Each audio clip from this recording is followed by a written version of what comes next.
The cold of the concrete seeped through my jeans, a damp ache that had long since become a part of my bones.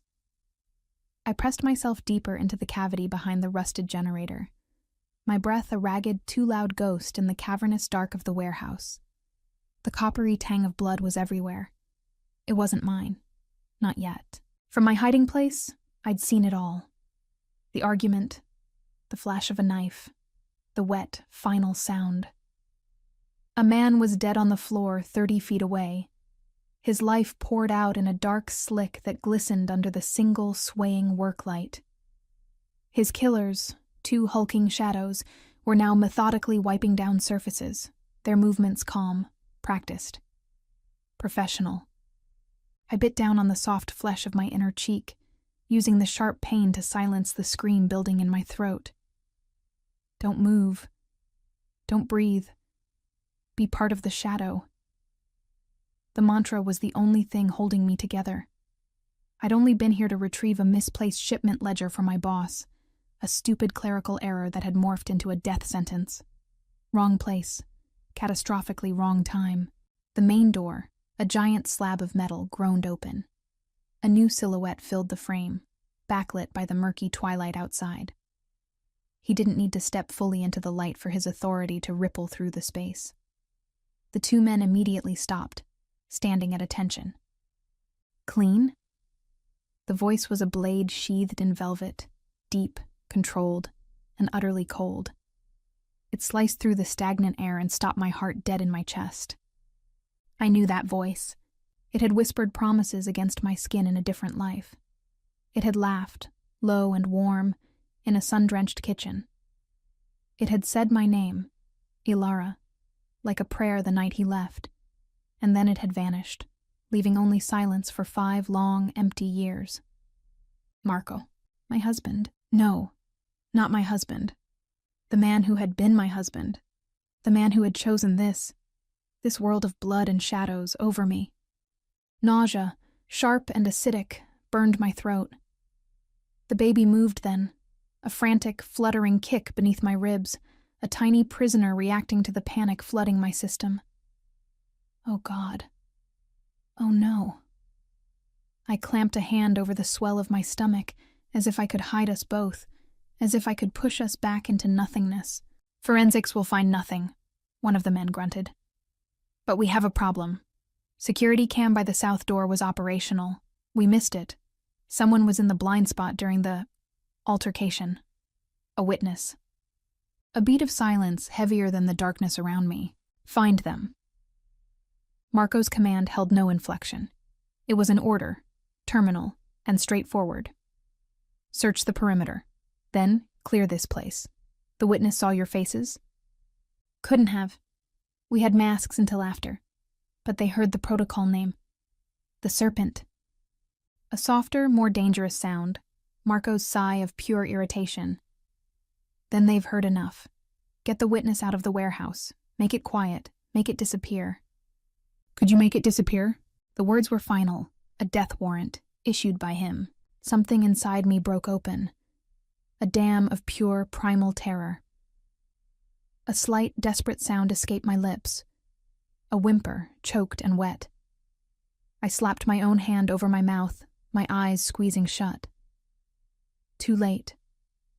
The whispering ceased. What was that? One of the men hissed. Rats, the other muttered, but his tone was unsure. No. Marco's voice was closer now. He was moving, his footsteps echoing with a predator's deliberate pace on the concrete. The beam of a high-powered flashlight cut through the gloom, sweeping over crates, puddles, and the dead man's shoes. It danced closer to my hiding place. I curled inward, making myself as small as possible, my forehead pressed to my knees. Please. Please. Not like this. Not by him. The baby kicked again, a relentless living protest. I was going to die here, in the cold and the dark, with the scent of my husband's violence in my nose and our child in my belly. The irony was so vicious, it stole the last of my breath. The light hit the edge of the generator, then flooded my cramped space. I was pinned, a rabbit in a snare, blinking up into the blinding halo. Here, a man barked, starting forward. Wait, Marco's voice, a single bitten-off word. The light didn't waver. He took another step, then another, his expensive shoes coming into view just inches from my dirty sneakers. The light lowered, tilting up from my feet, over the rounded curve of my belly straining against my thin sweater, up to my chest, my throat, and finally, my face. Time didn't just stop, it shattered. The flashlight clattered to the concrete, rolling away and casting crazy, spinning shadows.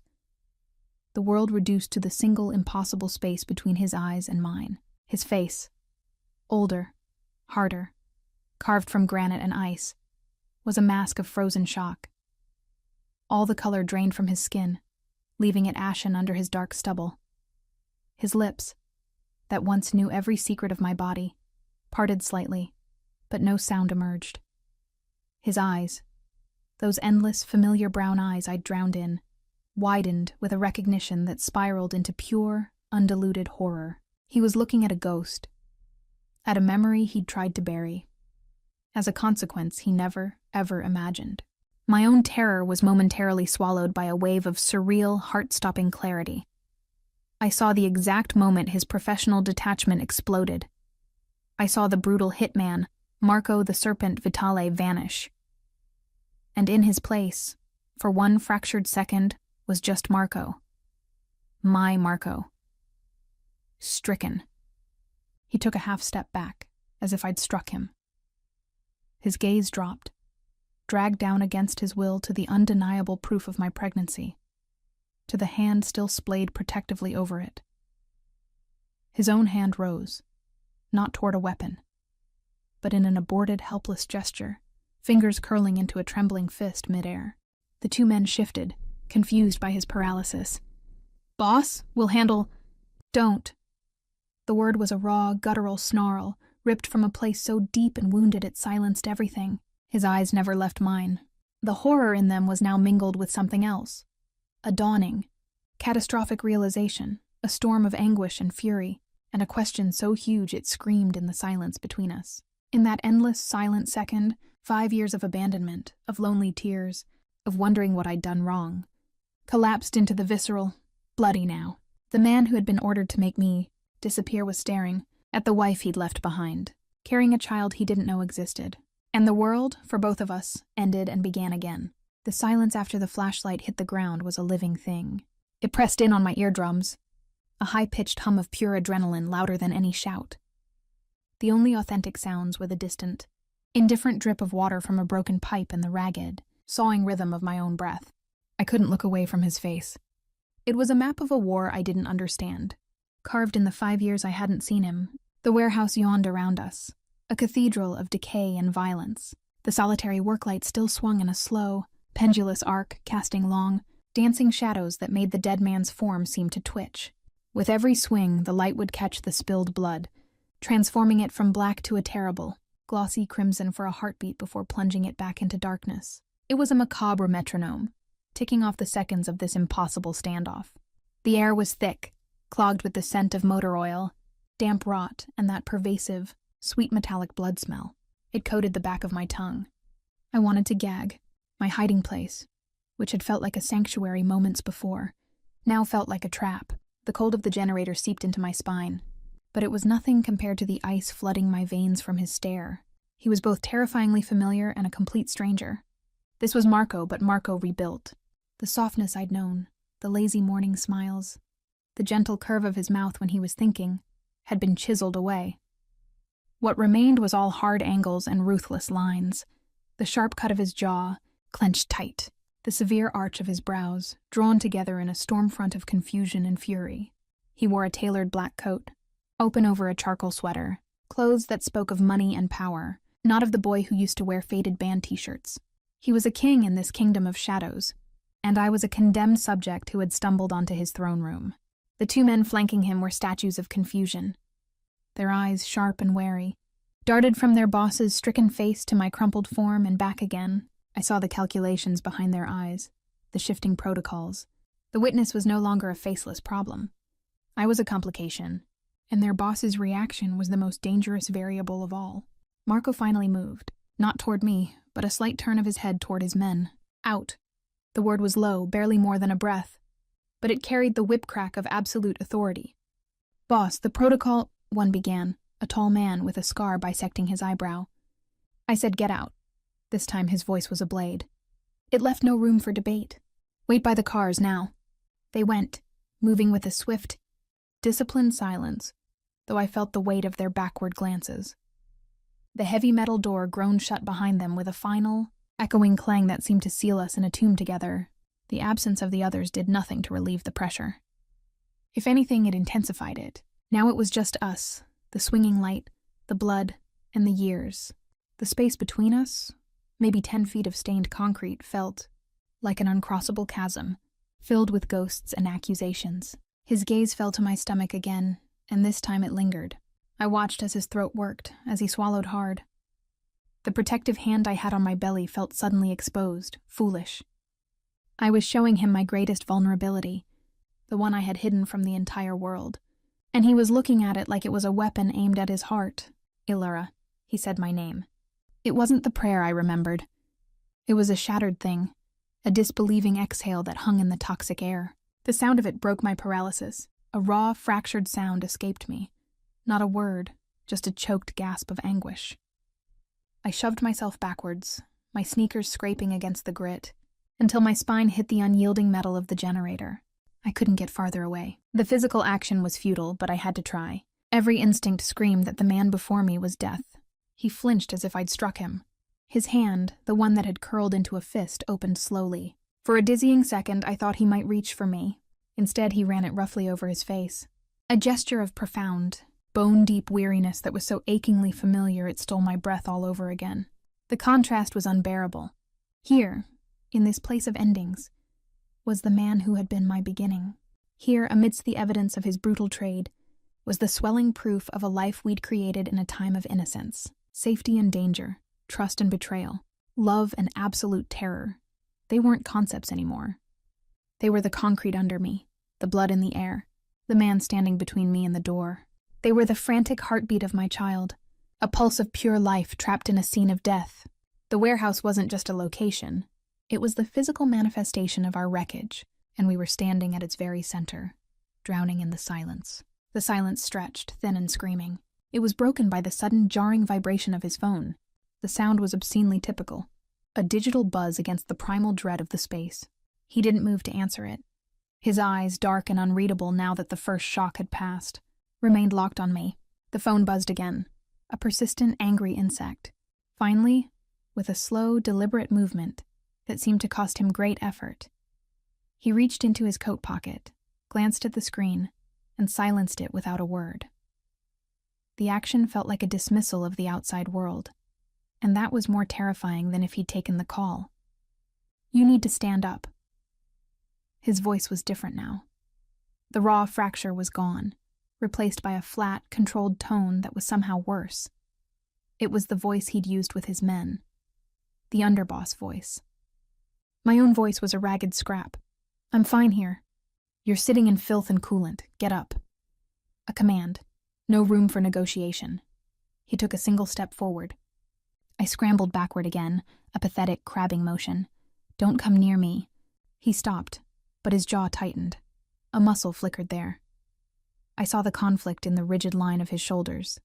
The instinct to advance, to control the situation, warring with something else that held him back. Illyra, get up. Now. The use of my name in that tone was a violation. It sparked a flicker of defiance in the pit of my terror. Or what? Will you make me disappear? You already gave the order. The words tasted like bile. A shadow passed over his face. For a second, the control slipped, and I saw the fury beneath, white-hot and dangerous. You think this is a game? You are in a warehouse with a corpse. My men are outside. The people who put that body on the floor are still out there. Your options are limited. Standing up is the best one you have. He was right, and the logic of it was a cold fist around my heart. But to obey him felt like a surrender I couldn't make. My legs trembled as I braced my hands against the cold generator and pushed myself up. It was ungainly. my center of gravity foreign and unbalanced. A small groan escaped me as a sharp pain lanced through my lower back. He moved then, a swift, involuntary jerk forward, his hand coming up halfway. He arrested the motion instantly, forcing his arm back down to his side. But I'd seen it. The aborted gesture of help. It confused me, tangled my fear with a treacherous, forgotten thread of memory. I stood, leaning against the metal for support, facing him. The space between us felt charged, like the air before a lightning strike. "Why are you here?" The question left his lips, low and vehement. A hysterical laugh bubbled in my throat. "I was picking up a ledger for my job. Remember those? Normal, boring jobs that don't end with people dead on the floor? Don't," he warned, his voice dropping another dangerous octave. The sarcasm. "Not now." "What did you see?"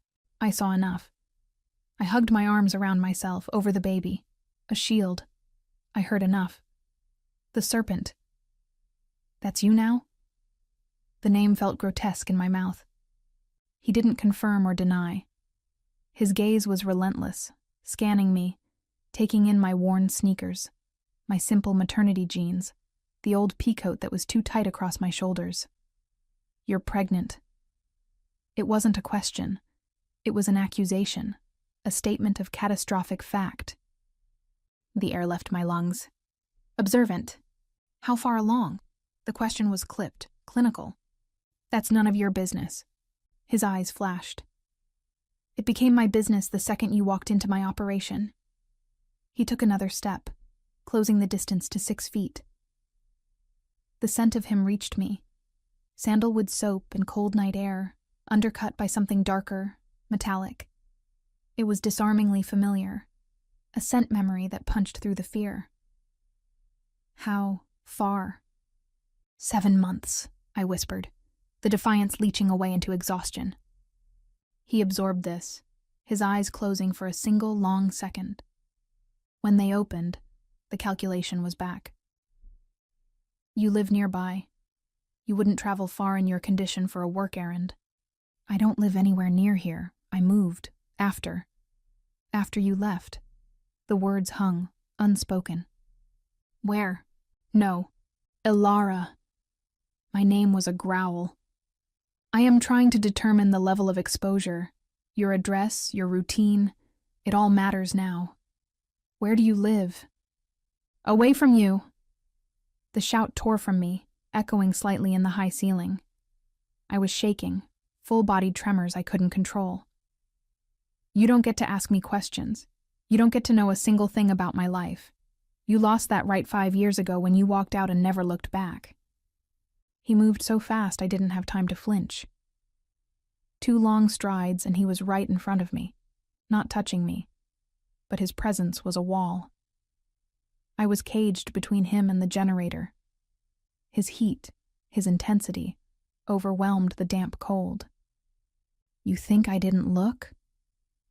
His voice was a low, furious whisper, his face inches from mine. I could see the flecks of gold in his brown irises, the tiny scar on his temple from a long-ago accident, the unbearable fullness of his lower lip. The intimate details were a cruel joke. "You vanished. Your phone disconnected. Your apartment was empty. Your sister told me to go to hell. It was a clean sever, Ilara. You made sure of it." The injustice of it stole my breath. "You left me. You left a note, Marco. A fucking note. It's not safe. Forgive me." What was I supposed to do? Wait around for the danger to show up? My eyes burned. I wouldn't cry. Not here. Not in front of him. "Yes!" The word exploded from him, raw and unguarded. "You were supposed to trust me. You were supposed to know I would never leave you unless it was the only way to keep you breathing." His control was fraying, the professional facade cracking to show the seething, wounded man beneath. His eyes dropped to my stomach again, and a fresh wave of agony contorted his features. "And this...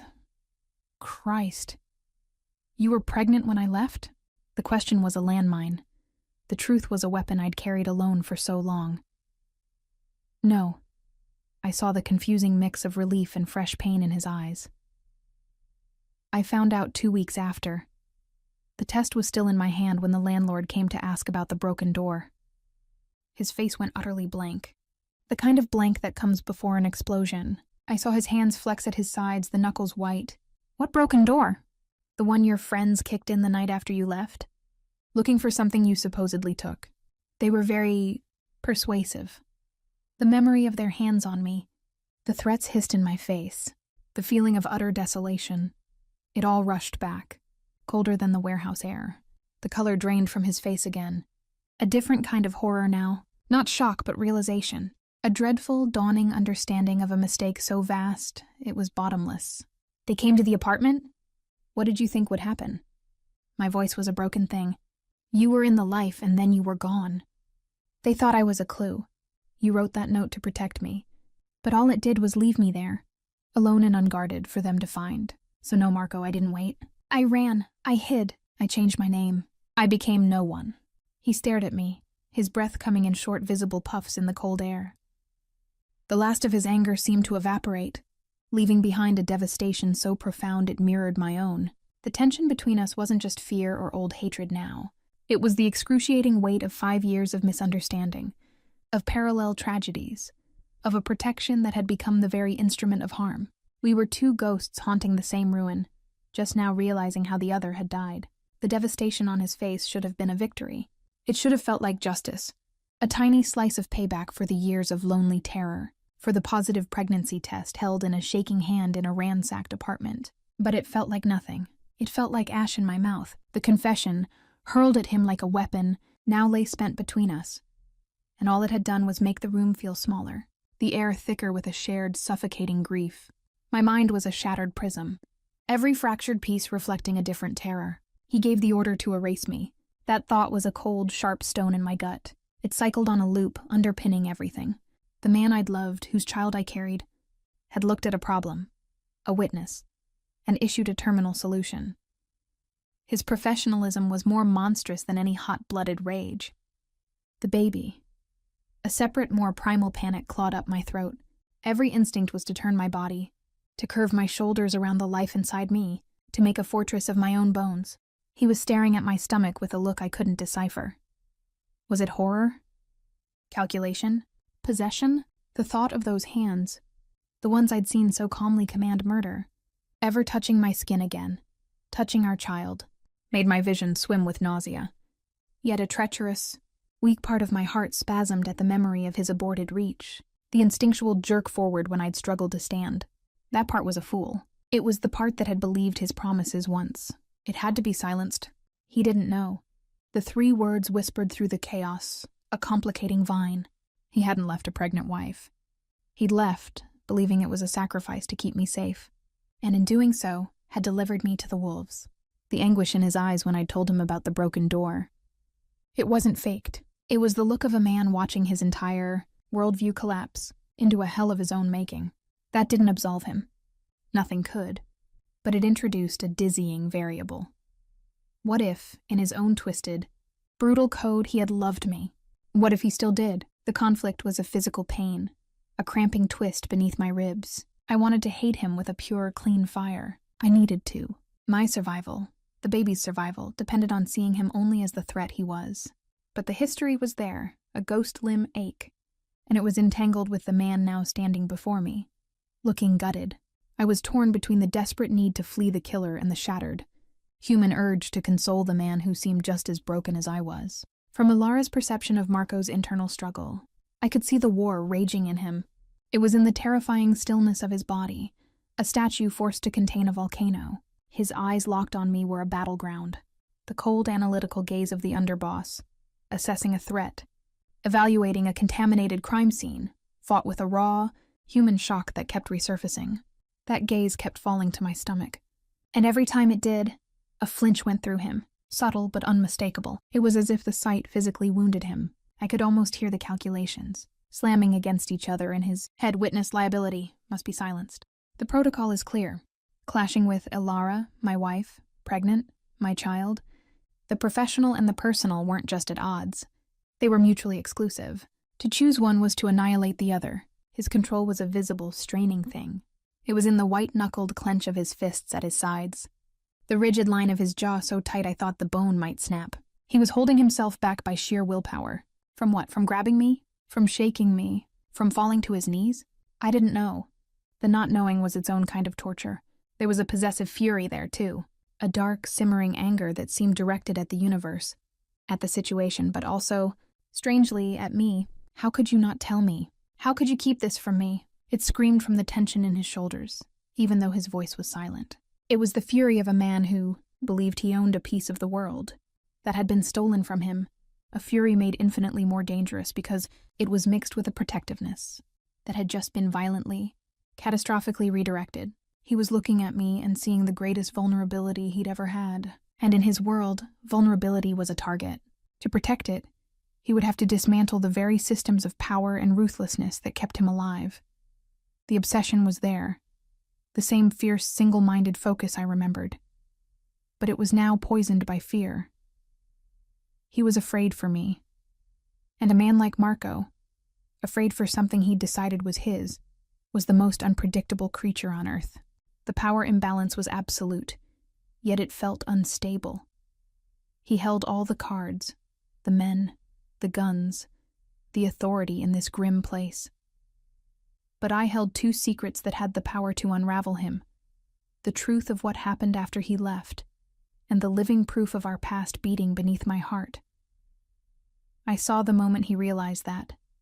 His eyes narrowed, not in threat, but in a kind of desperate, pained reassessment. I wasn't just a problem to be solved. I was a crisis of his soul. He was trying to find a new script, a path forward where the man he'd become and the man he once was could coexist. And from the bleak, lost look that finally settled over his features, he was finding none. We were two separate chaos, and our storms were crashing into each other with no calm eye in sight. The war inside him broke with a sudden, brutal violence, but not against me. It was directed outward. A sharp, metallic scrape echoed from the far side of the warehouse, near the loading bay door we'd all forgotten, a sound that didn't belong to water or settling metal. Marco's head snapped toward the noise. Every vestige of internal conflict vanished from his face, replaced by instant, predatory alertness. In that fraction of a second, the gutted man was gone, and the killer was back, fully operational and lethal. Down. The command was a soft, urgent whip crack. He didn't ask. He didn't explain. He moved. One hand clamped over my mouth, stifling my gasp. The other arm hooked around my waist, yanking me forward off the generator and spinning me. My back collided with the solid wall of his chest. In a single, fluid motion, he hauled us both sideways into the deeper blackness of the narrow alley between two towering stacks of wooden pallets. It happened so fast. The world blurred. The swinging light, the bloodstain on the floor, the cold air rushing past. Then we were crammed in the tight, dusty space, his body a cage of heat and tension pressed flush against my back. His arm remained locked around my middle, his hand splayed wide over my sweater, directly over the curve of my belly. The other hand was still pressed over my mouth, his palm warm and faintly calloused. I froze, every muscle rigid. The intimacy of the hold was a shock that bypassed my brain and went straight to my marrow. It was protective, possessive, and utterly trapping. I could feel the hard line of his body against mine, the rapid, steady thud of his heart against my shoulder blade. His breath stirred the hair at my temple, coming in controlled, silent draws. He leaned down, his lips brushing the shell of my ear. His voice was the barest exhalation, a vibration I felt more than heard.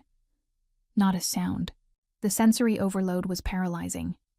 The smell of him, sandalwood, night, and that hint of danger, was inescapable here, wrapped around me. The feel of his large, warm hand spread possessively over my stomach, where our child was now stirring as if sensing the new, frantic energy. It was the first time he'd ever touched me there. It should have been a moment of softness, of wonder. Instead, it was a claim staked in the heart of a nightmare. Another soft scuff came from the warehouse floor, closer this time. A beam of light, different from the hanging work lamp, narrower, wider, slid across the open space where we'd just been standing. It swept over the generator, paused on the damp spot where I'd been sitting. My own breath hitched against his palm. His arm tightened infinitesimally around me, a silent squeeze. I'm here. Be still. The beam of light moved on, searching. I heard a low, muttered curse in a language I didn't recognize. A rival's scout. Someone checking the aftermath, looking for loose ends, or for a missing witness. The reality of the external threat, so nearly forgotten in our emotional maelstrom, crashed back with icy clarity. Marco wasn't the only monster in this forest, and right now, his body was the only barrier between the other ones and me. The light swept past our hiding place once, twice. I squeezed my eyes shut, praying to gods I didn't believe in. The baby chose that moment to roll.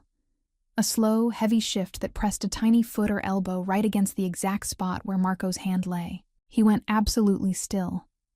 A full-body flinch that he suppressed instantly. But I felt the sharp intake of his breath against my ear. I felt the slight tremor that ran through his hand before it settled, his fingers curling just a fraction more, as if trying to cradle that movement through layers of fabric and skin. A profound, bewildering ache bloomed in my chest.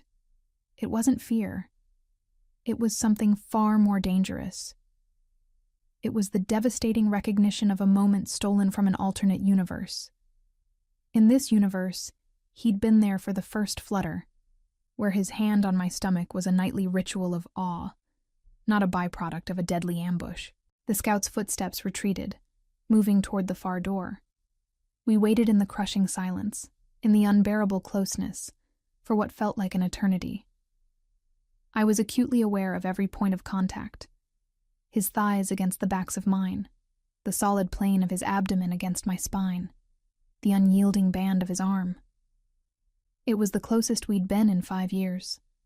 It was the most intimate we'd ever been, forged in shared silent terror. Finally, a distant metal door clanged shut. The warehouse was still again, save for the dripping pipe. He didn't let go. His head bowed, his forehead coming to rest lightly against the back of my head. His breath shuddered out, warm against my scalp. The hand over my mouth loosened, sliding slowly away, but instead of dropping, it came to rest gently on my shoulder, a mirror to the one on my stomach. He held me like that, enveloped for 3 more heartbeats. In that brief, stolen silence, there were no titles, no underboss, no runaway wife. Just 2 hearts were hammering in the dark, 3 lives tangled in a single desperate hold. Then, as if a switch flipped, his body stiffened. The moment shattered. He released me all at once, stepping back so abruptly I swayed, bracing a hand against the rough wood of a pallet. The cold air rushed in to replace his heat, a cruel substitute. When I turned, his face was a closed door again, but his eyes were wild, haunted. He looked from his empty hand to my face, as if he didn't recognize either. "We have to go," he said, his voice rough, stripped bare. "Now." The first turning point had passed. He had touched me. He had felt his child move. And the world had not ended. It had instead become infinitely more complicated. The dynamic was no longer just captor and witness. He had acted instinctively as my protector. And in the quiet aftermath of that choice, something between us had irreversibly altered. The space where his body had been felt like a void, a pocket of sudden, aching cold. I stumbled, catching myself on the splintered wood of the pallet, my legs liquid, my lips still tingled from the pressure of his hand. My skin everywhere hyper-aware of where he'd touched me. The ghost of his hold, the imprint of his palm over our child, lingered like a brand. He didn't look at me. He was already moving, a shadow detaching itself from the deeper dark. He retrieved the flashlight he'd dropped, its beam cutting a swift, clinical path across the floor, checking corners, the corpse, the exits. The underboss was fully restored. But there was a new, frantic energy to his movements. The calculated calm was gone, replaced by a razor-sharp urgency. "We can't go out the main door," he muttered, more to himself than to me. "If they had a scout, they might have the front covered." His voice was all business, but it had a ragged edge. "Who are they?" My own voice sounded small, scratched raw from screaming I hadn't done. "The Volkovs. Russian syndicate. The dead man was one of their lieutenants who got ambitious on our territory." The explanation was clipped, impersonal. He finally glanced at me, his eyes sweeping from my head to my feet in one swift, assessing motion. "Can you run?" The question was so ludicrous that it almost made me laugh. In case you haven't noticed, I'm 7 months pregnant. I can waddle with purpose on a good day. A flicker of irritation crossed his face, immediately followed by a flicker of something else. Concern. It was the concern that unmoored me. "Then we walk fast, and you don't make a sound." He moved toward a smaller, rusted door set into the far wall, one I hadn't noticed. An emergency exit, probably disused for years. He didn't offer a hand. He held it open, a silent, impatient command. Walking across the open warehouse floor, past the dark, spreading stain in the still form, was one of the hardest things I'd ever done. Every nerve screamed that I was exposed, a target. I felt Marco's gaze like a physical pressure between my shoulder blades. Watching, guarding, forcing me forward. The silence was no longer charged with just our history. It was now thick with the fresh threat of the Volkov scout, a reminder that the danger had multiplied. We slipped out into a narrow, fetid alley choked with garbage and the smell of stale urine. The cold night air was a slap after the stagnant warehouse. He closed the door softly behind us, then immediately pressed me against the grimy brick wall, his body again shielding mine as he scanned both ends of the alley. The moon was a sliver behind fast-moving clouds, offering little light. "My men are 2 blocks east with the cars," he whispered, his head close to mine. "We can't go to them. If the Volkovs are watching, they'll follow the convoy. They can't know you're with me. Then let me go." The words were out before I could think. "I'll disappear, again. You can tell them you found the place empty." He turned his head, and in the dim light, I saw his expression. Pure, unadulterated disbelief. "Are you insane? You heard the name, the Serpent. You saw me. You saw the body. You are a living, breathing liability to 2 crime families now. If the Volkovs find you, they won't just kill you. They'll take their time. They'll use you to send a message to me. And it will be written in pieces."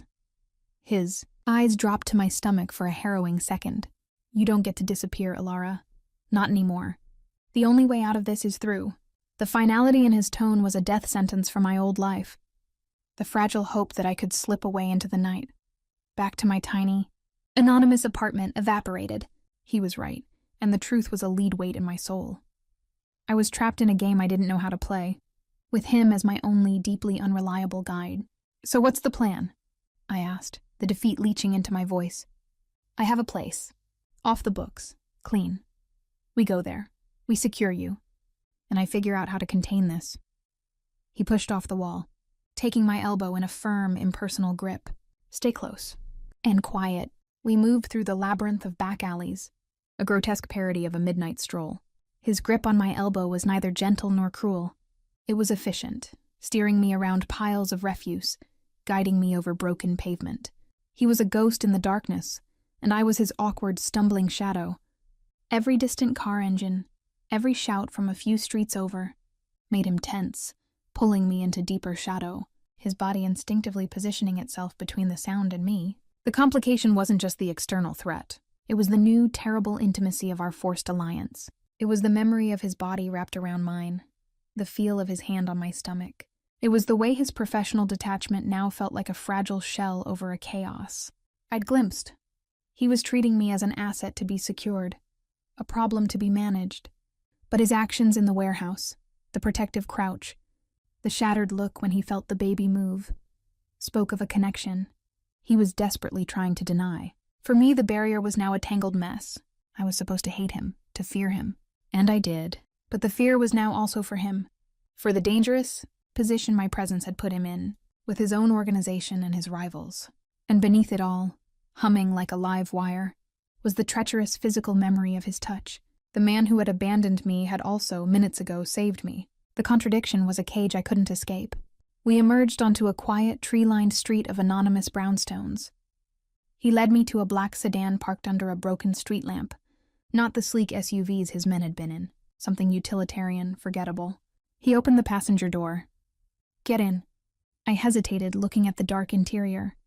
Once I got in that car, I was truly his. There would be no running. He read my hesitation. His voice softened, just a fraction. The first hint of the man I'd glimpsed in the alley. "Alara, please. Just get in the car." The please did it. It was the crack in the armor.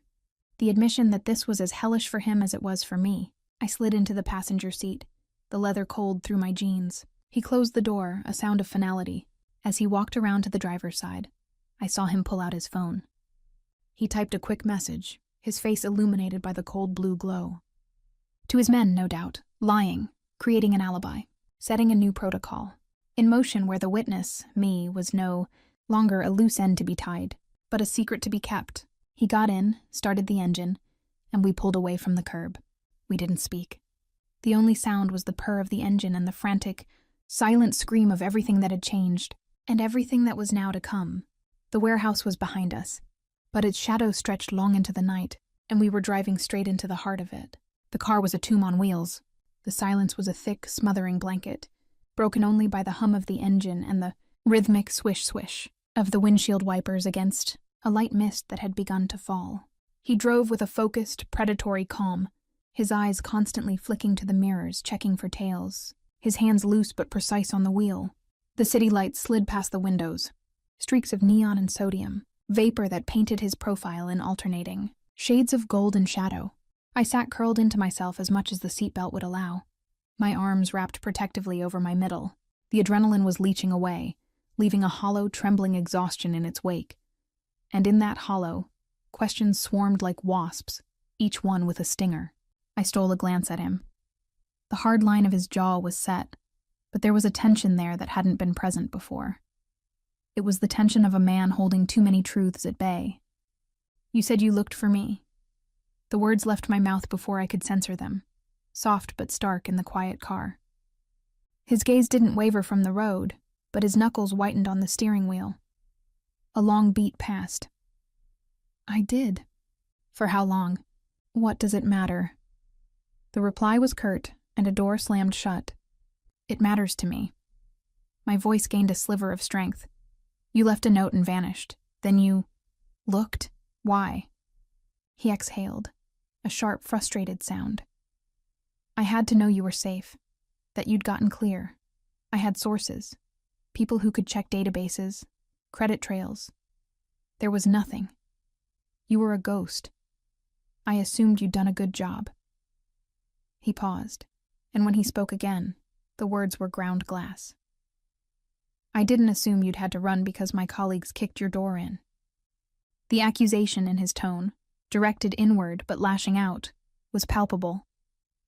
"You said you left to protect me. From them." "I left to take a promotion," he said, the words blunt, ugly. "A move within the family that came with a target on my back the size of a billboard. Anyone close to me was a weapon to be used against me. You were the only thing I cared about that they could find. So I made you not close to me anymore. I thought it was the cleanest cut, the kindest." A bitter, hollow laugh escaped him. The arrogance of it. The confession landed like a physical blow. A promotion. Not a noble, romantic flight to save his damsel, but a cold career calculation. The kindest cut. The pain of it was so specific, so much worse than a generic, "it's not safe." He'd chosen the family over me and dressed it up as a sacrifice. "And after you promoted?" I couldn't keep the scorn from my voice. "When the target shrank, you never thought to come back, to find the wife you'd kindly abandoned?" "The target never shrank, Alara," he snapped, the control finally cracking. He shot me a look, his eyes blazing in the dark. "It got bigger, every day. The note wasn't a temporary measure. It was a divorce decree for your own safety. I became the serpent. I made enemies who would skin you alive to watch me scream. Coming back to you was the most selfish thing I could have imagined." His jaw worked. "And I imagined it every damn day." The raw, pained honesty in those last words stole my breath. I looked away, out at the blurring city, my vision swimming. The pieces were shifting, forming a picture more tragic and complex than my 5-year narrative of pure betrayal. He was a man who'd built a prison of his own making and called it protection. "The baby," he said after a mile of tense silence, the word tentative, almost fearful. "You never thought to tell me, even after you were safe?" The question was a minefield. How could I explain the all-consuming fear, the isolation? "How, Marco?" My voice was a whisper. "Send a postcard? Dear estranged Mafia husband, having your baby. Wish you were here, but not really because your friends are monsters. P.S. Due in spring." I shook my head, the old despair rising. I was safe when I was no one. Announcing I was having the child of a made man would have made me someone again, the most dangerous person I could be. He was quiet for a long time. We had left the city proper, the buildings thinning out, the streets darker. "The father on the birth certificate?" he finally asked, the question clearly costing him. "John Doe," I said flatly. He absorbed that. "And in life? Is there someone?" He couldn't keep the possessive growl out of his voice, the jealousy warring with a perverse hope that there had been someone to take care of me. No. The answer was simple, absolute. There had been no room for anyone else. The ghost of him had taken up all the space, a haunting I both cherished and resented. It's been just us. From the corner of my eye, I saw his shoulders slump slightly, as if from a relief laden with its own kind of sorrow. The conversation lapsed again, but the air was different. We weren't just hiding from external threats anymore. We were excavating the ruins of our shared past, and the dust was choking us both. He'd looked for me. He'd stayed away out of a warped sense of protection. I'd hidden a child out of a survivalist's terror. We were two people who had loved each other, and that love had become the very instrument of our mutual destruction. The search for answers hadn't brought clarity. It had only revealed that the tragedy was more profound and more beautifully sad than either of us had ever known. The place was a sleek, modern monolith of steel and glass rising from a wooded lot, all sharp angles and cold reflections. It looked more like a corporate retreat than a safe house, utterly silent and sterile under the cloud-choked moon. He used a keypad and a retinal scanner on a discreet side door, and we entered into a space that felt more like a museum exhibit than a home. The air was climate-controlled, scentless. The floors were polished concrete, the furniture minimalist and expensive, all cool grays and blacks. There were no personal touches. No photos, no books, no stray coffee mug. It was a shell, a machine for living, and it sucked the last vestiges of warmth from my bones. He locked the door behind us, the electronic bolts sliding home with a series of definitive thunks. The sound echoed in the vast, open-plan living area. "You'll stay here," he said, his voice bouncing off the hard surfaces. He shrugged off his coat, revealing the tailored sweater and the sleek professional lines of his body. He looked like he belonged here, in this cold masterpiece. I looked like a piece of debris blown in by a storm. He gestured to a hallway. "Bedrooms are down there. Pick one. The kitchen is stocked. Don't answer the door. Don't go near the windows. There's a security room. I'll be monitoring." He was giving me a tour of my new prison. The civility of it was worse than a shouted order. It was dehumanizing. The exhaustion, the terror, the emotional whiplash of the last hour, it all coalesced into a sudden, boiling rage. It rose up my throat, hot and acidic. "So that's it?" My voice echoed, sharp and brittle. "I just live here now, in your perfect empty box, while you go back to your life of playing gangster?" He turned slowly, his expression shuddering. "This isn't a game. This is containment. You will be safe here." "Safe?" I took a step toward him, my hands trembling at my sides. "You don't get to use that word. You blew up my safety 5 years ago. You don't get to suddenly reappear and appoint yourself my warden." "Someone has to be," he fired back, his own composure cracking. He took a step toward me, closing the distance. Because you clearly didn't do a great job of it on your own. You ended up in a warehouse with a corpse, Alara. Pregnant and alone, and one wrong turn from being dead. The cruelty of it, the deliberate strike at my most profound insecurity and failure, unleashed something feral. I was alone because you left me. I was in that warehouse because I had to work to survive, to feed the child you helped create and then abandoned. Don't you dare blame me for surviving the mess you made. I was trying to save your life, he roared, the sound raw and explosive in the sterile space. He advanced another step, his body vibrating with fury. You ruined it! I screamed back, tears of pure rage finally breaking free, scorching tracks down my cheeks. You didn't save me. You threw me away. You handed me to them on a silver platter. Your protection was a joke, Marco. It was a coward's way out so you could climb your little gangster ladder without the inconvenience of a wife. His face contorted, all trace of the cold underboss incinerated by a pain so profound it was terrifying. He was in front of me in 2 strides, his hands coming up to grip my upper arms, not to hurt, but to shake sense into me, to make me see. You think I wanted this? You think I wanted to come home to this? He gave me a slight, frantic shake, his eyes wild. To find you like this? Terrified of me? Carrying my child? Living in the shadow of a threat I created? This is my worst nightmare. Then let me go, I shouted, struggling against his grip. Unlock the door and let me walk out. I'll take my chances with the Volkovs. It's better than being a prisoner of the man who already broke my heart once. His grip tightened. I can't. You won't. I can't because I'm in love with you. The words didn't just break the silence. They atomized it. They hung in the air between us, vast and impossible, vibrating with the force of his shout. He froze. I froze. His breath was coming in ragged gasps, his eyes wide with horror, as if the confession had been a monster that had clawed its way out of him against his will. His hands loosened on my arms, but he didn't let go. The world tilted on its axis. All the anger, all the fear, drained out of me, leaving a vast, echoing cavern of shock. I stared at him, at the sheer unguarded agony on his face. This wasn't a tactic. This wasn't a lie. It was the raw, bleeding truth he had kept buried under years of violence and control. He loved me, the man who had ordered my disappearance, the man whose touch had just been a brand of protection. He loved me.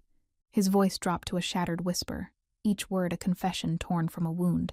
I have always been in love with you. Leaving you was like cutting off my own arm and expecting to live. I did it because I thought it would let you live, and it was the single worst mistake of my life. I see that now. I see it in your eyes, in every flinch, in this perfect, terrible proof. His gaze fell to my stomach, his expression one of devastating reverence and grief. I thought I was being strong. I was just a coward, and I have missed you. God, you have no idea. Every day, every single empty day, the fight left my body entirely. I went limp in his hold, the tears now flowing silently, endlessly. The foundation of my reality for 5 years, that he had chosen his life over me, that his love had been conditional, that I was forgettable, crumbled to dust. He had loved me. He had loved me so much it had driven him to the most catastrophic decision imaginable. He saw my collapse, my silent weeping. The fury in him melted, leaving only a boundless, aching despair. His hands came up, cradling my face, his thumbs brushing away tears that kept coming. His own eyes were bright, glistening. I am so sorry, Alara, he breathed, his forehead coming to rest against mine. The contact was electric, a conduit for 5 years of sorrow. I am so sorry. For the note, for the door, for every second of fear, for not being there when you took the test, for missing everything. I couldn't speak. A sob caught in my throat. His apology wasn't an absolution. It was an avalanche, burying me under the weight of what we'd both lost. This was the mid-story climax. Not a gunfight, not a betrayal from an outside enemy. It was the emotional explosion that had been building since our eyes met in the warehouse. The reveal wasn't about the Mafia or the Volkovs. It was about the truth of his heart, a truth more dangerous than any external threat. He had laid himself bare, and in doing so, he had dismantled every defense I had left. We were no longer just captor and witness, or even just estranged husband and wife. We were 2 ruins, standing in the aftermath of a love that had never died, only mutated into a weapon that had wounded us both beyond recognition. The shift was irrevocable. The game had changed, and I had no idea what the new rules were, or if we could survive them. In the wake of the explosion, a profound, deafening quiet descended. It was the silence after the last piece of shrapnel had fallen, the air still vibrating with the memory of the blast. The rage that had held me upright evaporated, leaving only a hollow, trembling shell. My legs gave out. I didn't fall. His arms were there, sliding from my face to wrap around my back, catching me as I sagged. He didn't say a word. He gathered me against his chest, one hand coming up to cradle the back of my head, tucking my face into the hollow of his throat. I didn't have the strength to resist. The sobs that came then were silent, body-racking shudders that stole my breath and soaked the wool of his sweater. He held me through it. He just held me. His own breathing was uneven, but his embrace was steady, an anchor in the sudden emotional freefall. He swayed slightly, a gentle rocking motion, his cheek resting against my hair. No one had held me like this in 5 years. No one had borne the weight of my collapse. The vulnerability was absolute, terrifying, and the only thing keeping me from fragmenting completely was the solid, real presence of the man who had caused it all. Slowly, the storm of tears passed, leaving me drained and impossibly heavy. I was conscious of every point of contact, the steady, strong beat of his heart under my ear, the warm strength of his arms, the faint, familiar scent of his skin beneath the wool in the night. It was a sensory memory so potent it felt like stepping through time. The baby, as if soothed by the rhythm of his father's heartbeat, gave a soft, lazy roll. Marco's breath hitched. He'd felt it. His hand, splayed wide on my back, flexed gently. He didn't pull away to look. He just held us closer, as if he could absorb the sensation through layers of clothing, flesh, and history. After a long while, when my breathing had evened to shaky sighs, he spoke, his voice a low rumble in his chest. "You need to lie down." It wasn't a command. It was a statement of exhausted fact. He eased back just enough to look at my face, his own etched with a weariness that went soul deep. He used the pads of his thumbs to wipe at the lingering dampness on my cheeks, his touch infinitely gentle.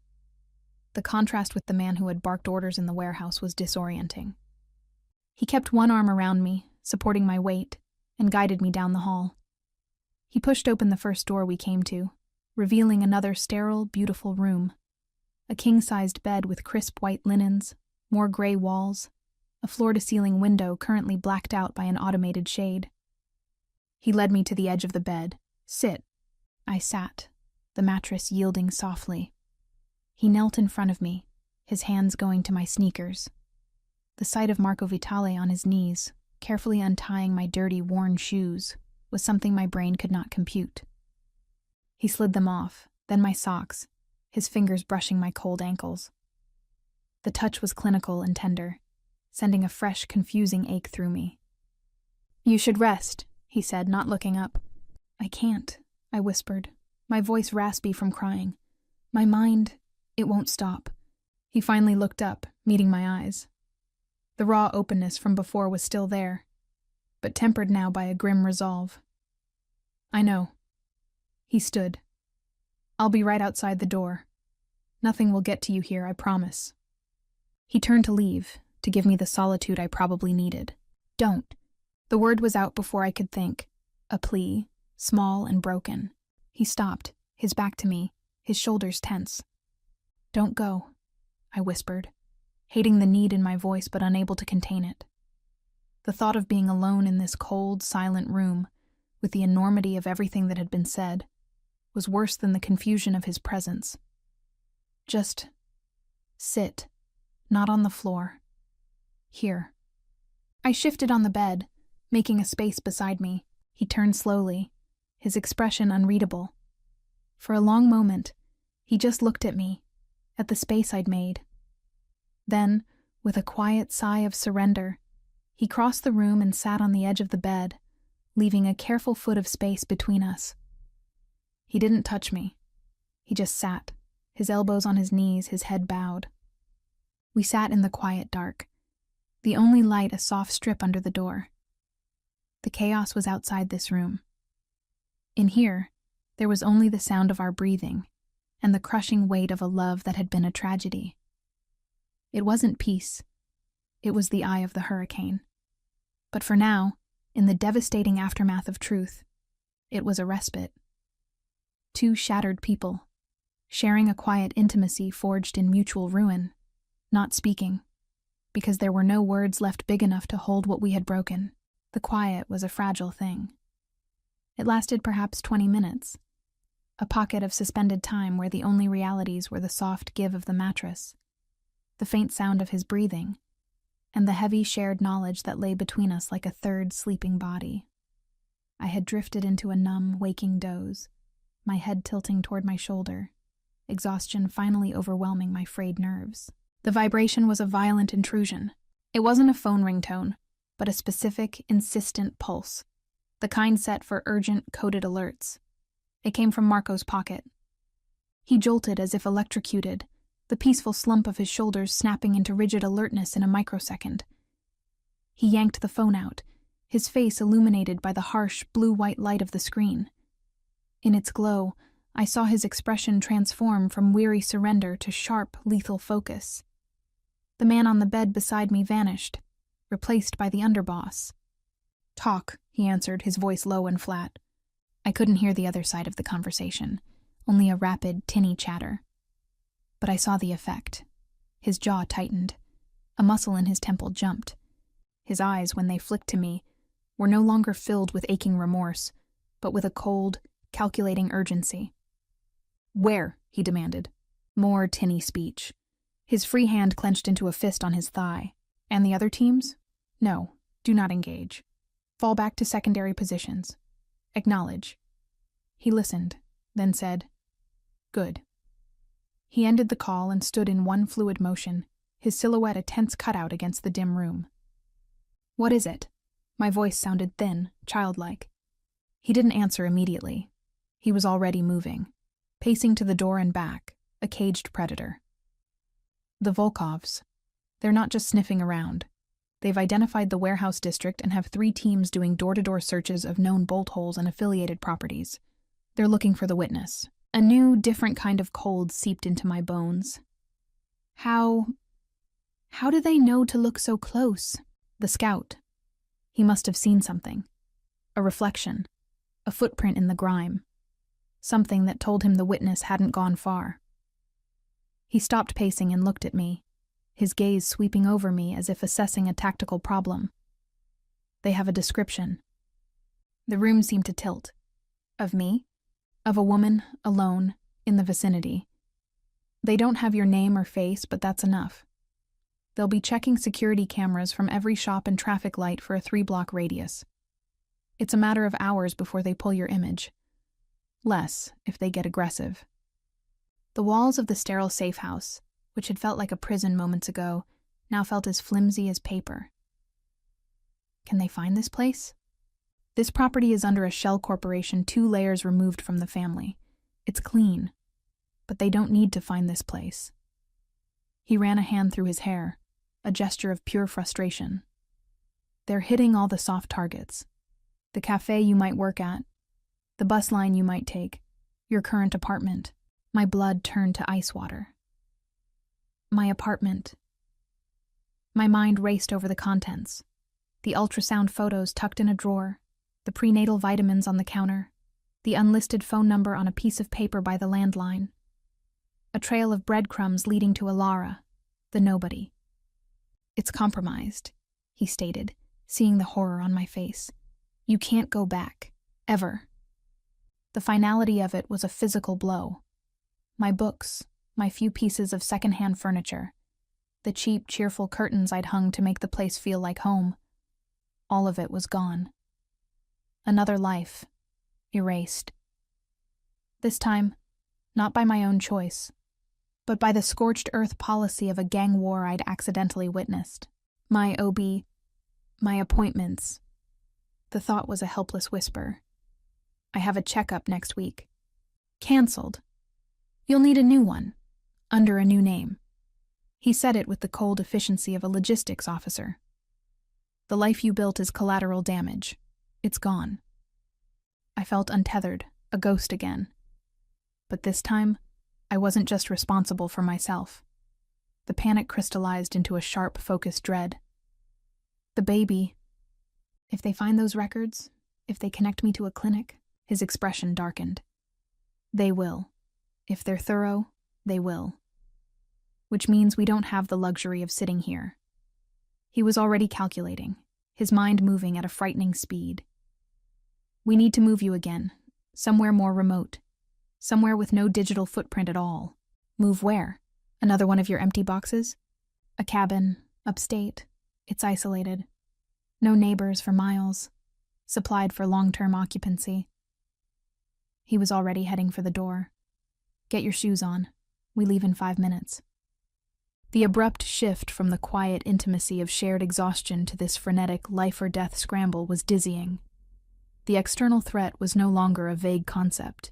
It was a machine with gears that had just engaged, grinding toward me with inexorable force.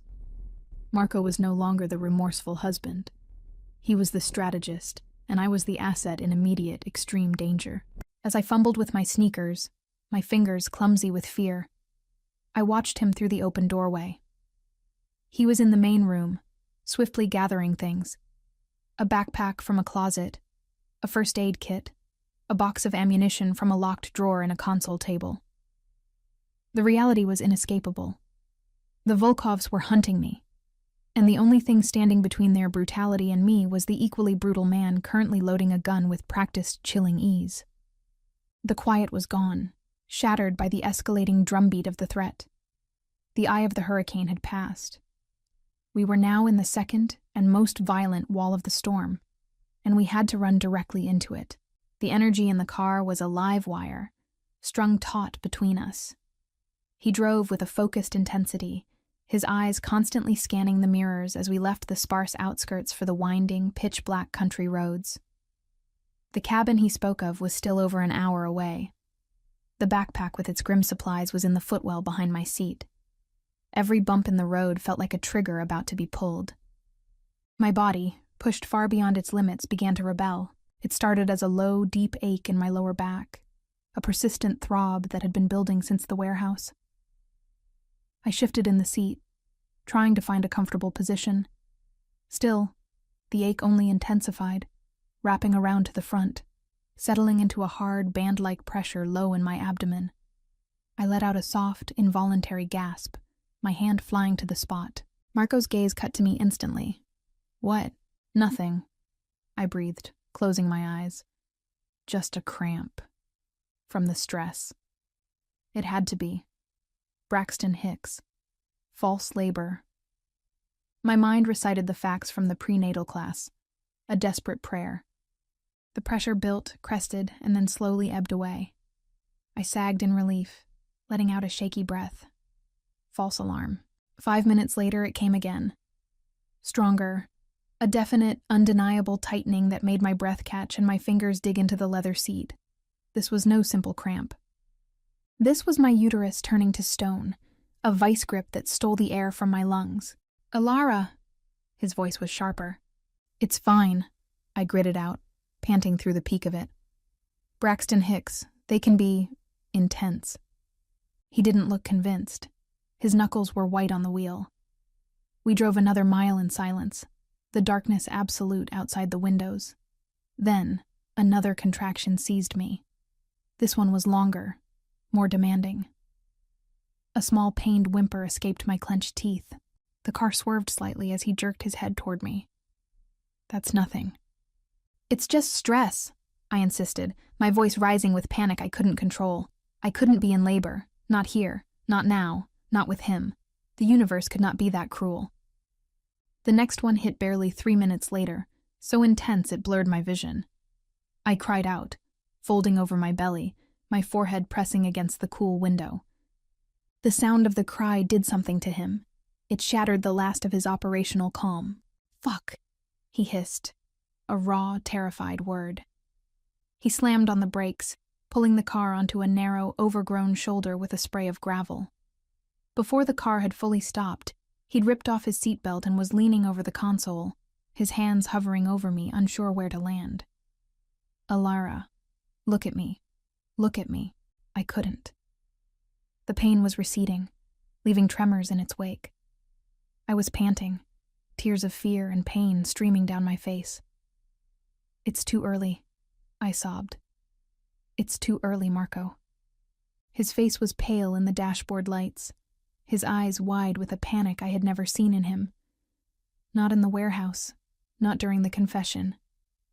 This was a primal father's terror. He'd faced down armed rivals without flinching. But this, my pain, the potential of a life in danger, had him utterly unmoored. "Breathe," he ordered, his own breath ragged. "Just breathe. Tell me what to do." The plea in his voice undid me. The all-powerful underboss was begging me for instructions. The contraction passed. I slumped back, spent. "We need to time them," I whispered. He fumbled for his phone, his hands, usually so steady, shaking. He opened a stopwatch app. Okay, I'll time. What else? Water? Do you need water?" He was already reaching blindly into the back for a bottle. Just wait." I closed my eyes, focusing on the ebb of the pain. The quiet of the country road pressed in, absolute and terrifying. We were in the middle of nowhere, fleeing one threat, and now besieged by another from within. 4 minutes. Another contraction. A relentless wave that pulled me under. I groaned, my hand scrabbling for something to hold on to. His hand found mine, his fingers lacing through mine, gripping so tight it was almost painful. He held on as I rode the peak, his other hand still clutching the phone, his eyes fixed on my face, watching every flicker of agony. 3 minutes, 40 seconds, he reported, his voice hoarse. "That's too close. That's real labor, isn't it?" I couldn't answer. The clinical part of my brain knew he was probably right. The rest of me was pure animal fear. When the pain subsided, he didn't let go of my hand. He brought it to his lips, pressing a frantic, desperate kiss to my knuckles. The gesture was so raw, so stripped of all pretense, it broke through my own panic. "I can't lose you," he whispered against my skin, his eyes squeezed shut. "Not like this. Not because of me. Not again." The shift was seismic. In this moment, in the cramped space of the car on a dark road, the power imbalance dissolved. He was not in control. I was not a liability. We were two terrified people facing a profound shared crisis. His vulnerability was absolute, and it demanded my own. "You're not going to lose me," I heard myself say, the words stronger than I felt. "But we can't go to the cabin. We need a hospital." He nodded, a jerky, frantic movement.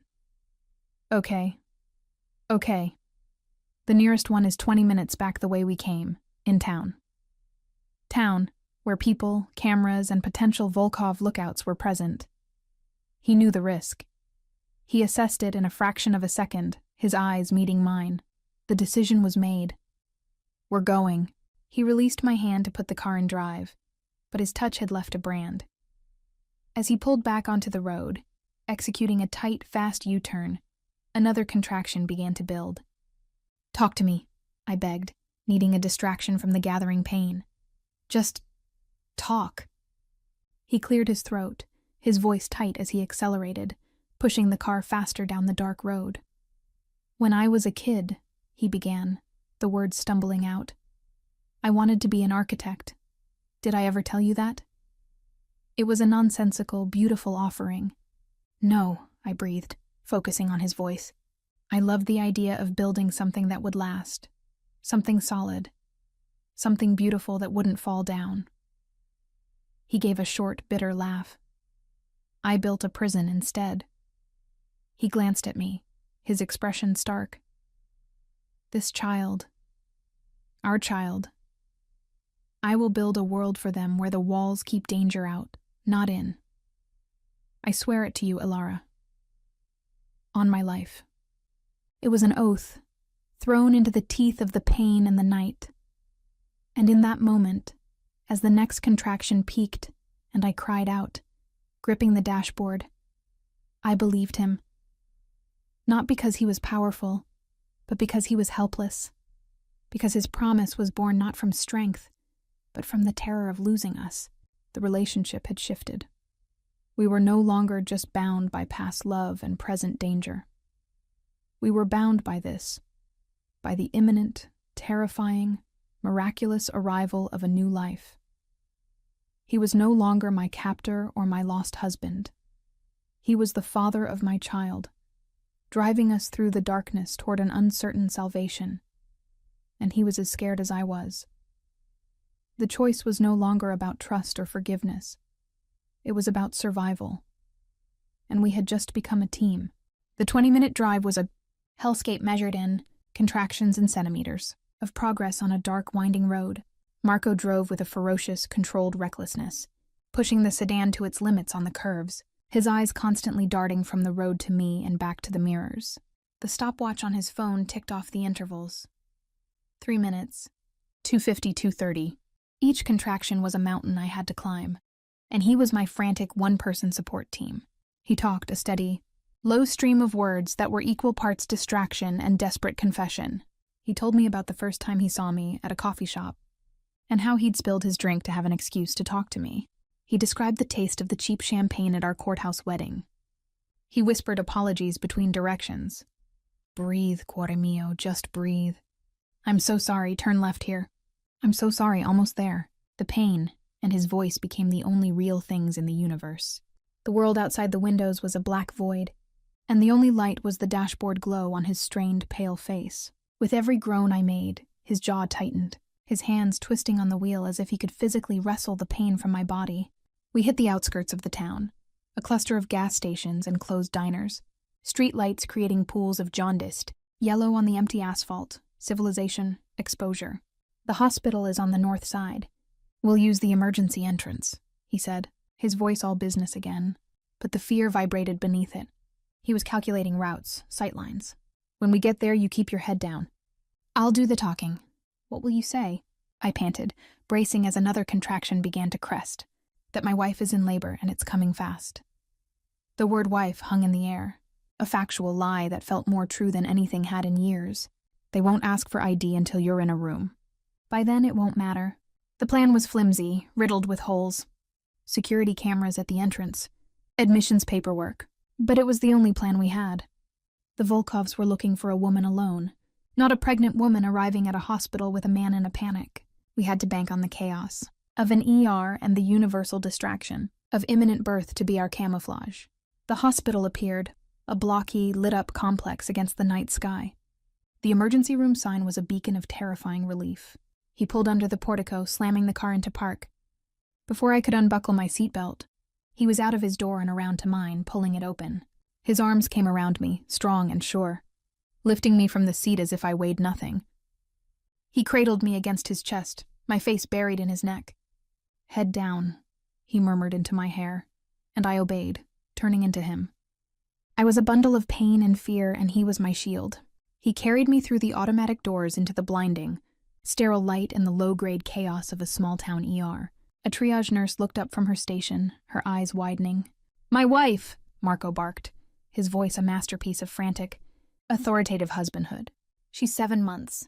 Contractions are 2 minutes apart, now. It worked. The nurse's professional training overrode any curiosity. She hit a button, called out, OB stat to triage 3, and rushed around the desk with a wheelchair.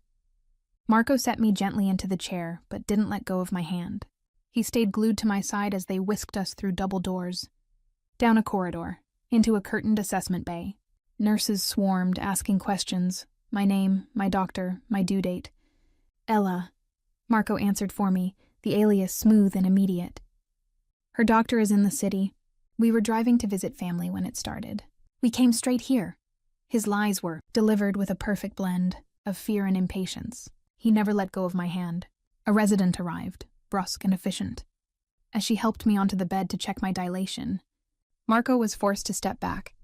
but he only retreated as far as the curtain, his back to it, his eyes fixed on me like a sentinel. I saw him pull his phone from his pocket, type a one-handed message with his thumb, and slide it back away, all without breaking his gaze, telling his men something, lying to his family, containing the fallout. The resident looked up, her expression shifting. "You're at 8 centimeters. This baby is coming. Tonight." She called out orders for an OB room. The finality of it was a tidal wave. It was happening, now, here, in a strange town under a false name, with a man who was both my greatest danger and my only protector. As they transferred me to a gurney to rush me to delivery, Marco was there, his hand back in mine, his face close to mine. The pretense fell away. It was just us again. "I'm right here," he vowed, his voice low and fierce, just for me. "I'm not leaving.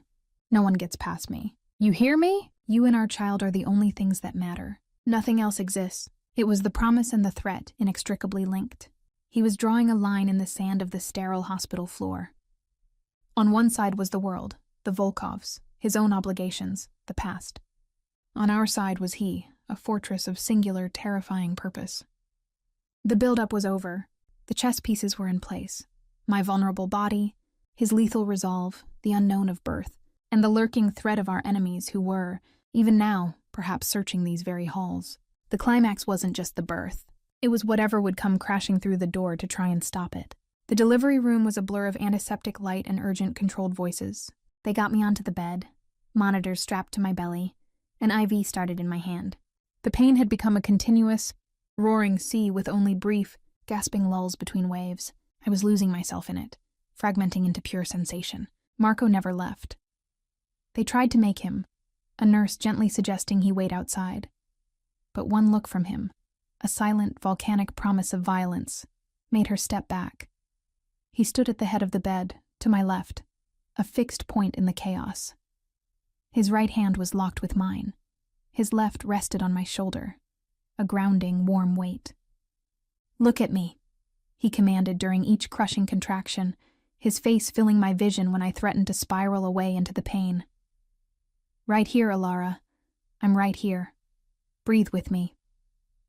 And I would, matching my ragged pants to his exaggerated, steady inhales and exhales. His eyes held mine, a lifeline thrown into a hurricane.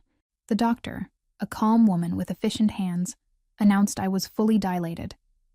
Time to push. A new kind of terror seized me. This was it.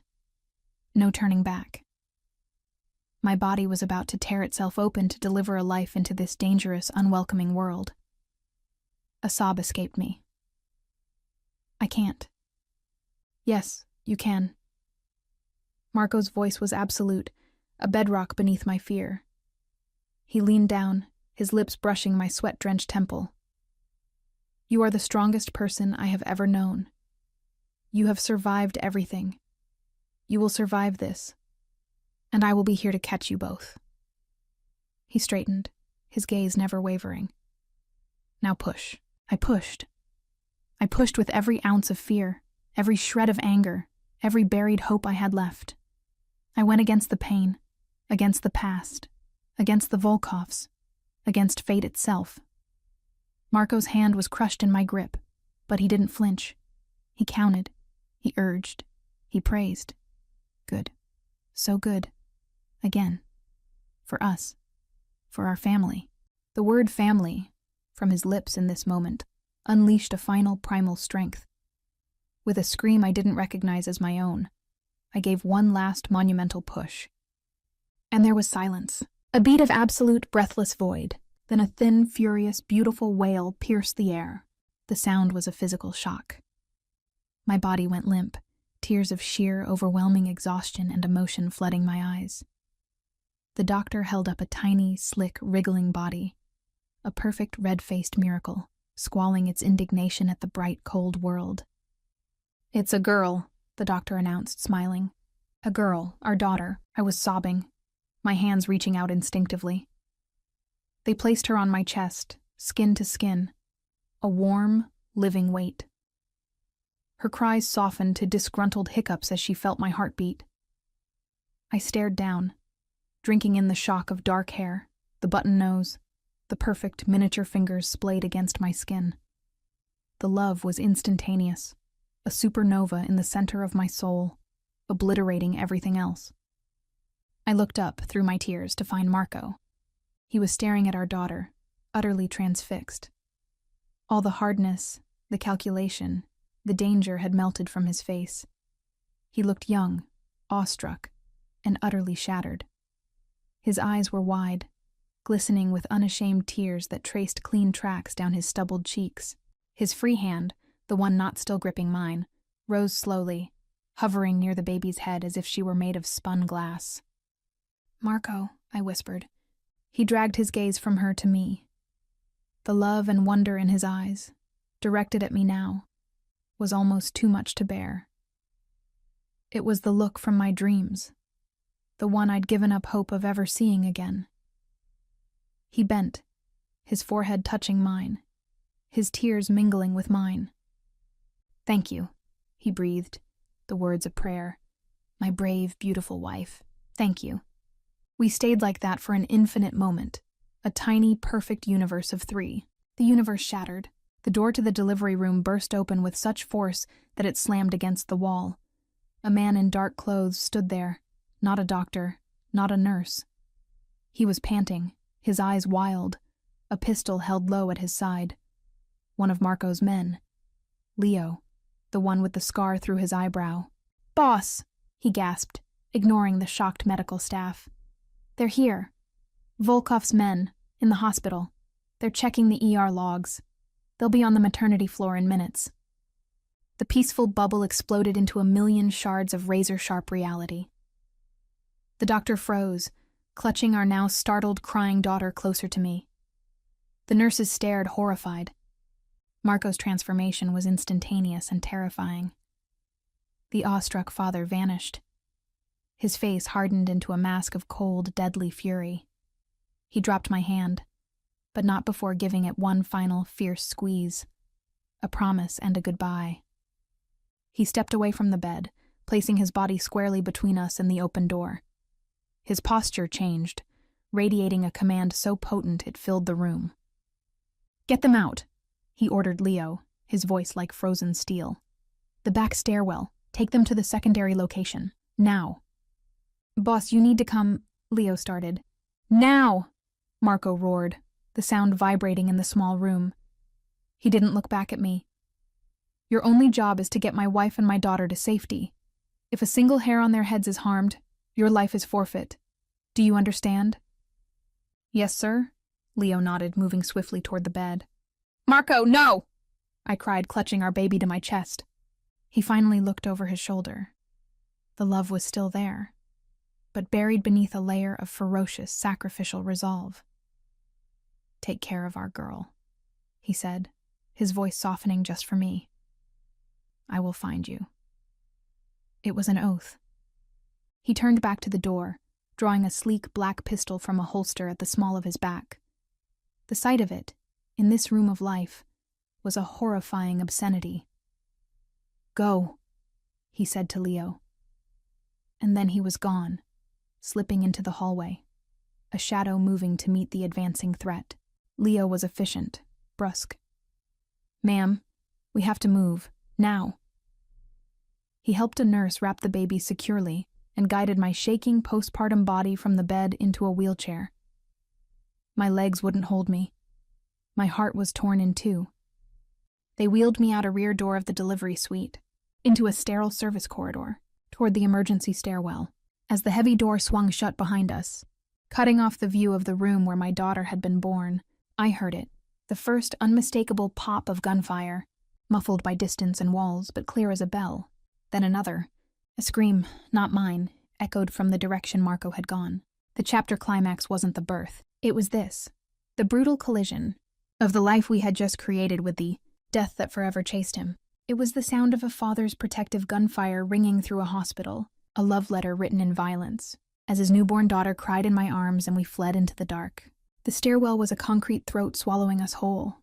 Leo half-carried, half-dragged the wheelchair down the flights, the jarring impacts shooting fresh pain through my ravaged body. I clutched our daughter, to my chest, her whimpers muffled against my gown. Every nerve was screaming, stretched between The primal need to protect the fragile life in my arms and the visceral terror for the man we'd left behind. The echoing pop-pop of gunfire from above was a ghost chasing us, a lethal heartbeat counting down our lead. We burst out into a deserted loading dock, the cold night air a slap after the hospital's sterility. A nondescript van, engine already running, sat with its back doors open. Leo didn't hesitate. He lifted me from the chair, his grip impersonal and strong, and deposited me onto the bare metal floor of the van. A young, grim-faced man I didn't recognize was at the wheel. "Go, go, go!" Leo slammed the door shut, plunging us into near darkness save for the slivers of streetlight cutting through the ventilation slits. The van screeched away, the force of the acceleration rolling me against a stack of cardboard boxes. I curled around the baby, my body a living shield. No one spoke. The driver focused on the road, his eyes constantly flicking to the mirrors. Leo sat up front, a phone pressed to his ear, listening, his shoulders tense. I could hear the tinny, frantic chatter from the earpiece, voices reporting chaos. Engagement on the 3rd floor. 2 hostiles down. Boss is hit, I repeat, boss is hit, but he's mobile. Covering the east exit. Hit. The word was an ice pick to the heart. I stopped breathing. The baby squirmed, letting out a thin, reedy cry. Leo glanced back at me, his scarred face unreadable in the shadows. He muttered something into the phone and ended the call. The silence in the van was heavier than before. "Where is he?" My voice was a raw scrape. "Handling it," Leo said, the answer meaningless. "Our job is you." We drove for an eternity, leaving the town lights behind, climbing into the deeper black of the mountains. The cabin, the secondary location, a prison in the woods. The van finally bumped onto a rough dirt track, winding through dense pines before stopping in a small clearing. A modest rustic log cabin stood dark and silent. Leo helped me out. My legs buckled, but he held me upright, supporting me to the door. He unlocked it, flicked on a battery-powered lantern inside. The main room was one open space, a stone fireplace, a worn sofa, a small kitchenette.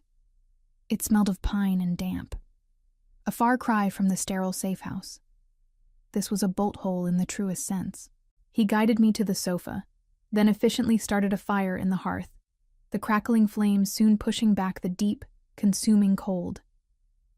He brought me a bottle of water, a blanket, and finally, a small worn duffel bag. Supplies, food, basics, first aid.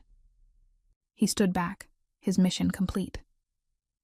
The driver remained outside, a sentinel in the dark. "When will he come?" I asked, staring into the flames, the baby now sleeping fitfully in the crook of my arm, swaddled in a hospital blanket. Leo's silence stretched. When he spoke, his voice was low, stripped of its earlier professional detachment. "He'll come if he can." If he can, not when, if. The finality of those 2 words opened a chasm inside me. The adrenaline that had sustained me through the birth, the escape, drained away, leaving a hollow, shuddering cold. Marco was hurt. He was fighting. He might not. I looked down at my daughter's face, so new, so perfect in the firelight. She had his dark hair. She would have his eyes, I was sure of it. She was the living proof of everything we'd lost and found, and of the danger we were now in of losing forever. Leo's phone buzzed. He answered, listening for a full minute, his expression growing grimmer with each passing second. He didn't speak, just listened. Then, a single soft, "Christ." He ended the call and looked at me, and in his eyes, I saw the news before he said it. "They've secured the hospital. The Volkov team is neutralized." He paused, choosing his words with the care of a man handling live ordnance. The boss took a round. "Shoulder. He's stable, but he's been detained." "Detained? By who? The police? An ambulance?" Leo's jaw worked. "By the family. His capo and 2 consiglieri arrived. They've taken him. They know about the witness. They know he compromised the operation to protect you." He swallowed.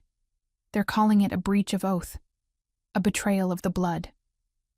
The world, which had already ended and begun again so many times tonight, ended once more.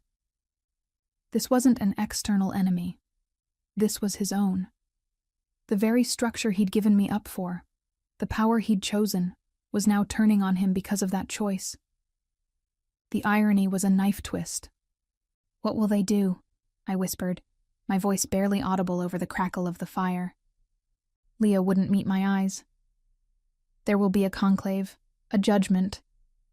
He finally looked at me, and his gaze held a terrible pity. "He told me to give you a message. If he didn't come himself." My heart stopped. Leo took a step closer, his voice dropping to a bare murmur. He said, "Tell her the name is Sophia."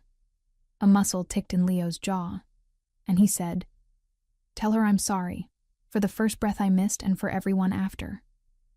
A sob tore from my throat, a raw, animal sound of grief that I muffled against my daughter's, against Sophia's, blanket.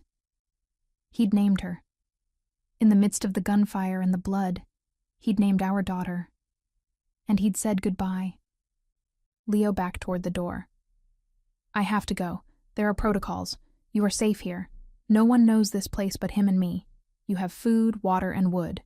Do not leave. Do not use a phone if you find one. He will come, if he can." He opened the door, letting in a blast of freezing air.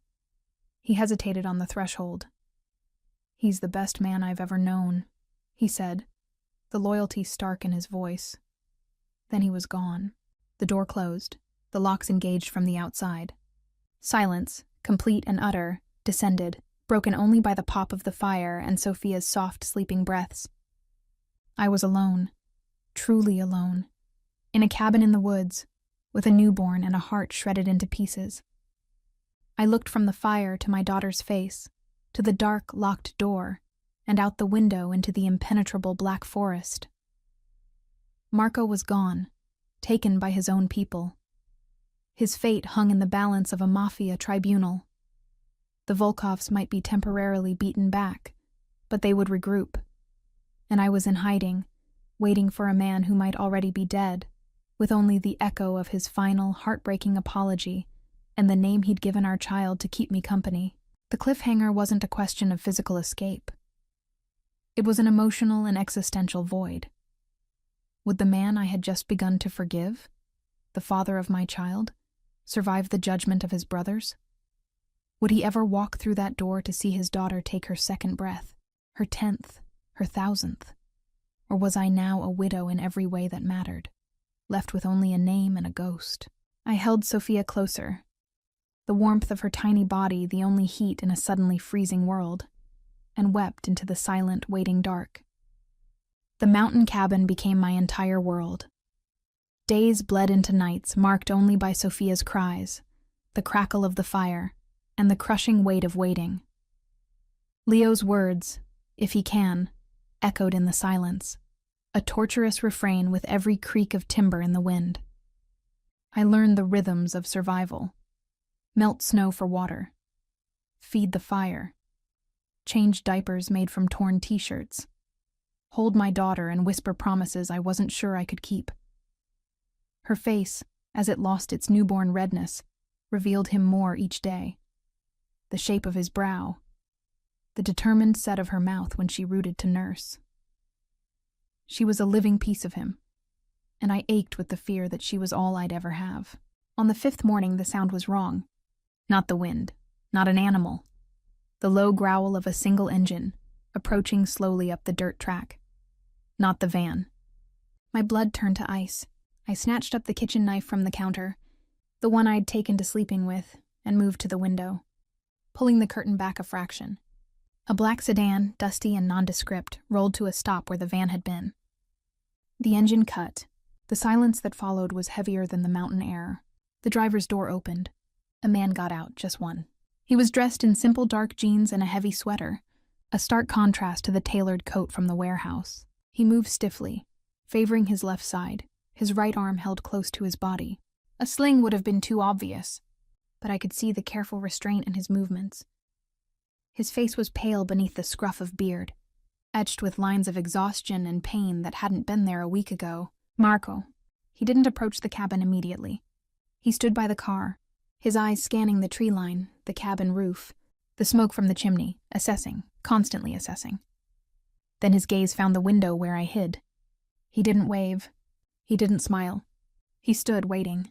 A supplicant, not a conqueror. My heart hammered against my ribs, a frantic bird. Was this real? Or a trick? Had they sent him to lure me out? He took one step, then two, toward the cabin. He moved slowly, giving me time to see him, to register his emptiness. He carried no weapon in his hands. He wore no expression of command. When he reached the cleared space before the porch, about 20 feet from the door, he stopped. He looked at me through the window glass.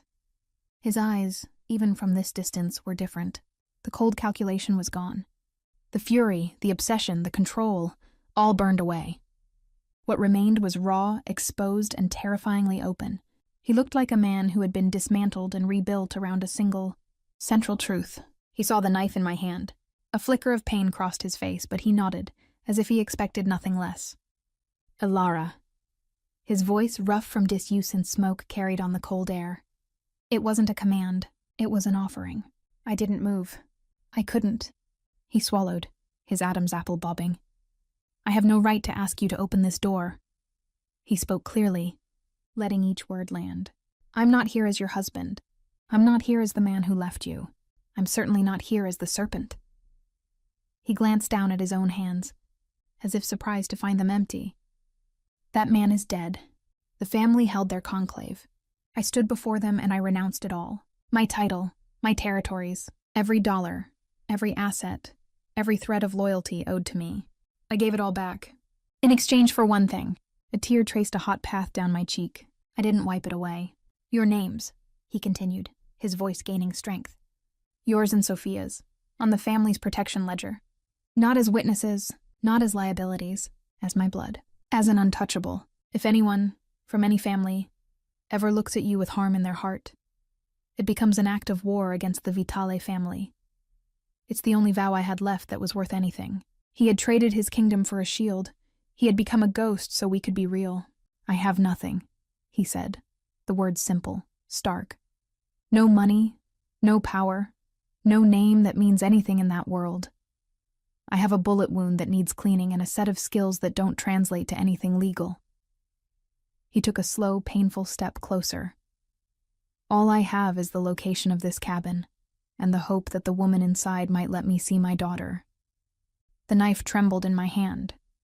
The choice he was giving me was real. I could turn away. I could keep the door locked. With the family's protection, I could take Sophia and vanish again, truly safe for the first time. He was giving me the exit he'd once stolen. That was the culmination. Not a forced reunion, but a freely given choice. I let the curtain fall. I placed the knife on the table. I opened the door. The cold rushed in, but so did the sight of him, up close. The fatigue was profound, the pain lines deep. But his eyes, fixed on mine, were clear. Sophia, I said, my voice barely a whisper. He flinched as if struck by beauty. Sophia, he repeated, the name a prayer on his lips. I stepped back, holding the door open, an invitation. He crossed the threshold slowly, as if entering a sacred space. He didn't try to touch me. His gaze swept the single room, noting the fire, the supplies, the makeshift bassinet by the hearth. Then it settled on the small bundle sleeping there. He moved toward it like a man in a dream, his injuries forgotten. He sank to his knees on the rough floorboards with a soft grunt of pain, bringing himself eye level with our sleeping daughter. He didn't reach for her. He just looked. His broad shoulders began to shake silently. A single, silent sob racked his frame. He bowed his head, his forehead nearly touching the edge of the crate that held her, his hands clenched into fists on his thighs. I walked over and gently lifted Sophia, who stirred with a soft sigh. I crouched beside him, the two of us kneeling on the floor. I placed her in his arms. His entire body stilled. He looked from her tiny, sleeping face to my eyes and back again. Awe and terror and a love so vast it transformed him. He brought her carefully to his chest, his injured arm cradling her with an instinctual, breathtaking gentleness. He smelled her hair, his eyes closing. "I'm sorry," he breathed, his lips against her forehead. "For the first breath I missed, and for everyone after." It was the apology he'd sent. Now he delivered it to her in person. We stayed like that, a broken circle on the cabin floor, until the fire needed another log. Weeks later, we stood on a windswept cliff overlooking a slate-gray sea. A small, whitewashed cottage stood behind us, rented with the last of the cash Leo had smuggled to him, not from the family coffers, but from Marco's own, long-forgotten civilian savings account. The Volkov War had subsided. A fragile new balance had been struck. We were ghosts in the machine, forgotten. The protection of our names was a silent, distant promise, a wall we hoped never to test. Marco was in the overgrown garden, his sweater sleeves rolled up despite the chill, wrestling with raw lumber and a toolbox. He was building a porch swing. His movements were careful, measured, a man learning a new language with his hands. The bullet wound had healed to a pink scar. The deeper wounds were taking longer. I watched from the doorway, Sophia asleep in a sling against my chest. He looked up, saw me, and a smile broke across his face. Not the sharp, dangerous curve from before, but something softer, truer. It reached his eyes, erasing the shadows for a moment. He'd told me he once wanted to build things that lasted. Back then, he'd built walls to keep me out, a fortress of solitude and sacrifice. Now he has built a seat to watch sunsets, a home. I walked out to him. He set down his hammer and wiped his hands on his jeans, his gaze dropping to Sophia, then rising to meet mine. "It's not perfect," he said, nodding at the swing's frame. "The angles are off." "It's perfect," I said. He reached out, his hand, calloused now from honest work, cupping my cheek. His thumb brushed my skin. The danger hadn't disappeared. It lived in the scars on his skin and in the nightmares that sometimes woke us both, tangled and sweating. It lived in the way he still scanned a room, in the silence that sometimes descended when a car backfired in the village below. But so did this. The solid, warm weight of our daughter between us. The smell of sawdust and salt air. The man who had chosen us over his kingdom, kneeling not in submission, but in devotion. Building our tomorrow with his own two hands. He leaned in, his forehead resting against mine. "I will spend every day of my life," he whispered, the vow quiet and absolute in the sea breeze. "Earning this. Earning you." It wasn't a guarantee of safety. The world was still sharp edges and sudden storms, but it was a promise to face whatever came. Together. No more running. No more hiding. No more sacrifices that tore us apart.